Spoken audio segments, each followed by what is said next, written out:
완성된 모습을 보면 이전 건물의 형태를 거의 찾아보기 어려울 정도로 신축에 가까운 수준으로 공사가 이루어졌습니다. 사실 이 건물을 사용하던 분을 알게 된다면 꿀밤이라도 한 대 때려주고 싶은 마음이 들 정도로 건물의 상태가 상당히 심각했습니다.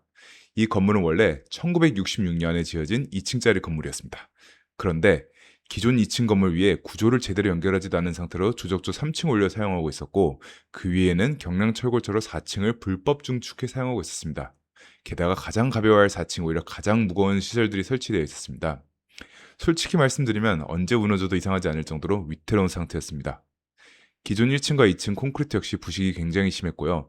무엇보다 이 건물은 8개의 기둥과 독립기초로 서 있었는데, 그 중에 기둥 4개가 대지 경계선을 넘어 인접대지에 들어가 있었습니다. 아주 아찔한 상황이었습니다.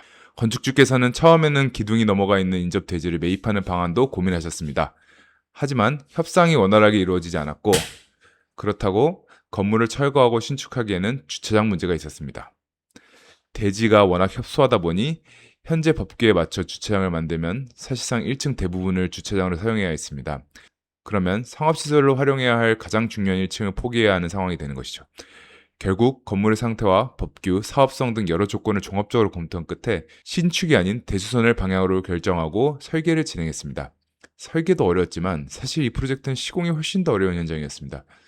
기존 건물이 무너지지 않도록 여기저기를 임시로 보강한 상태에서 기초부터 다시 손을 대야 했습니다.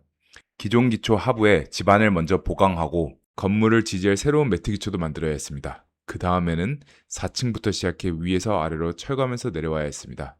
하지만 기존 구조가 워낙 불안정했기 때문에 무작정 철거하면 건물의 전체가 무너질 수도 있었습니다.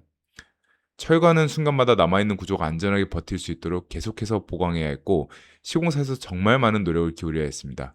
이후 기존 구조를 보강하고 대지 경계를 넘어가 있던 기둥 4개를 잘라낸 뒤 대지 안쪽에 새로운 기둥을 설치해야 했습니다. 기존 건물을 세워둔 채 기둥과 기초를 교체하는 작업이기 때문에 사실 굉장히 까다롭고 위험한 공사였습니다. 저는 이 프로젝트를 마친 뒤 웬만한 대수 현장을 봐도 크게 놀라지 않는 강인한 심장을 얻게 되었습니다.